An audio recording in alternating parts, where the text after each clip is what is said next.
হয়েছি এবং আমার ভালো লেগেছে যে এখানে ছাত্ররা অন্যান্য প্রতিষ্ঠানের তুলনায় এগিয়ে আছে, এটা স্বীকার করতেই হবে। তো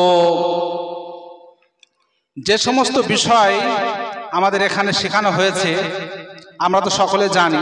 আমি একটু অন্য বিষয়ে বলতে চাইছি যে সংস্কৃতি চর্চা ম্যাগাজিন যে আমরা বার করেছি, অন্য অন্য জায়গায়ও বার হয়, আমাদের এখানে শুধু কেবলমাত্র বার হয় না তা না।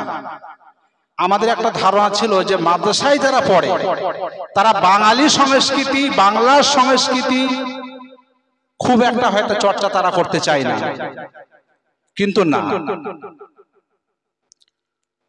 তারা পড়াশোনার সঙ্গে সঙ্গে বাংলা ভাষা, কবিতা, গদ্য তারা নিজেরা লিখছে, তারা লিখতে পারছে। আমাদের শেরপুরে মাদ্রাসা ছেলে লিখছে, আমাদের এখানে যারা শিক্ষক আছেন তারাও লিখতে চেষ্টা করছেন। এটা অত্যন্ত আনন্দের সঙ্গে আমরা বলতে পারি এটা আমাদের বিশাল একটা বড় চাওয়া এবং পায়া। তো সার্বিকভাবে সংস্কৃতি চর্চা, ইসলামী সংস্কৃতি চর্চা, বাংলার সংস্কৃতি চর্চা সবগুলো আমরা ধারাবাহিকভাবে আমরা নিয়ে চলেছি। আল্লাহ তাআলা আমাদেরকে করাচ্ছেন, আমরা এর জন্য আল্লাহ তাআলার কাছে শুকরিয়া জ্ঞাপন করি। ছোট্ট একটা জিনিস বলি, সময় খুব কম।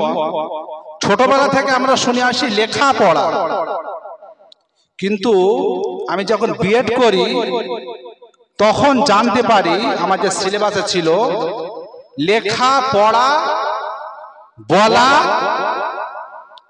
এবং শোনা, রিডিং, রাইটিং, রিসাইটিং, রিকলস। একটা জীবন, একটা মানুষকে পরিপূর্ণ মানুষ রূপে প্রতিষ্ঠিত করার জন্য তাকে যে সমস্ত মাধ্যম অবলম্বন করে তাকে আগে বাড়তে হয় সেটা হলো শিক্ষা। সেই শিক্ষার মধ্যে চারটি পাঠ যদি আমরা সুন্দর করে নিয়ে আগিয়ে চলতে পারি আমাদের সফলতা কেউ ধরে রাখতে পারবে না। সুন্দর করে পড়তে হবে, সুন্দর করে লিখতে হবে, সুন্দর করে বলতে হবে এবং সুন্দর করে শুনতে হবে।